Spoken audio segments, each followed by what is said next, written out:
నమస్తే welcome to YoYo TV. TDP అధినేత చంద్రబాబు హస్తినకు బయలుదేరారు. ఎన్డీఏ సమావేశంలో పాల్గొనేందుకు ఆయన ఢిల్లీ పర్యటనకు వెళ్లారు. పనిలో పనిగా ఈ పర్యటనలో భాగంగా ఆయన ఈ నెల 9న జరగనున్న తన ప్రమాణ స్వీకారానికి మోడీ, షా తదితర పెద్దలను ఆహ్వానించే అవకాశం ఉంది. ఫలితాల సరళి తెలిసిన క్షణం నుంచి ఆయన పాలనపై దృష్టి సారించారు.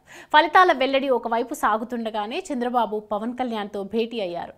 ఆ సందర్భంగా ఇరువురి మధ్య దాదాపు 2 గంటలకు పైగా చర్చ జరిగింది. చంద్రబాబు ఎన్డీఏ సమావేశానికి వెళ్లడం కూటమి భాగస్వామ్య పార్టీ అధినేతగా సహజమే అయినా కేంద్రంలో బీజేపీ సొంతంగా పార్టీ ఏర్పాటుకు అవసరమైన మ్యాజిక్ ఫిగర్కు దూరంగా మిగిలిపోయింది. దీంతో ఒక్కసారిగా అప్రమత్తమైన బీజేపీ అగ్రనాయకత్వం ఎన్డీఏ కన్వీనర్గా బాధ్యతలు చేపట్టాలంటూ చంద్రబాబును కోరింది. ఈ నేపథ్యంలోనే చంద్రబాబు ఢిల్లీ పర్యటన ఎనలేని ప్రాధాన్యత సంతరించుకుంది.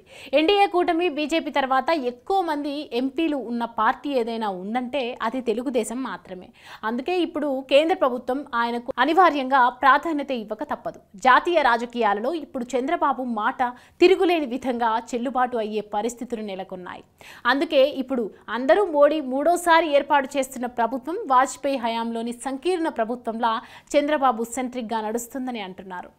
బీజేపీ ఎజెండా కాదు, సెక్యులర్ అజెండాయే మోడీ అనుసరించక తప్పదని పరిస్థితి ఉందని కూడా చెప్తున్నారు. అదేవిధంగా ఏపీకి కేంద్రం నుంచి పూర్తి సహాయ సహకారాలు అందుతాయన్న ఆశాభావం సర్వత్రా వ్యక్తమవుతోంది.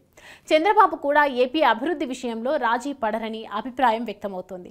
ఇప్పుడు బీజేపీకే చంద్రబాబు అవసరం ఉంది కాబట్టి బాబు కనీసం 7 కేంద్ర మంత్రిత్వ శాఖలు తీసుకునే అవకాశం ఉందని ప్రచారం జరుగుతోంది. కీలకమైన రోడ్లు, గ్రామీణాభివృద్ధి వంటి మంత్రిత్వ శాఖలను చంద్రబాబు టీడీపీకి ఇవ్వాలని కోరబోతున్నారని సమాచారం. అలాగే మంచి శాఖలే ఇచ్చే అవకాశం ఉందనే ప్రచారం కూడా జరుగుతుంది. గతంలో ఏపీకి నిధుల విషయంలో కేంద్రం వద్ద ఎన్నో ప్రతిపాదనలు పెట్టినా పనులు జరగలేదని, కానీ ఇప్పుడు ఏపీకి అన్ని రకాలుగా న్యాయం జరగబోతోందని అంటున్నారు. అంతేకాదు లోక్సభలో స్పీకర్ పోస్టును కూడా టీడీపీ కోరుతుందని, జలవనరుల శాఖపై కూడా టీడీపీ పట్టుపట్టే అవకాశం ఉందని ఎన్డీఏ మీటింగ్ తర్వాత క్లారిటీ రానుంది. గతంలో ఎన్డీఏ కూటమి తరపున టీడీపీ ఎంపీ స్పీకర్గా పనిచేశారని, ఇప్పుడు కూడా తీసుకుంటారని అంటున్నారు. మొత్తానికి ఇలా 20 ఏళ్ల తర్వాత చంద్రబాబు కింగ్ మేకర్గా కేంద్ర రాజకీయాలను శాసించే అవకాశం లభించింది.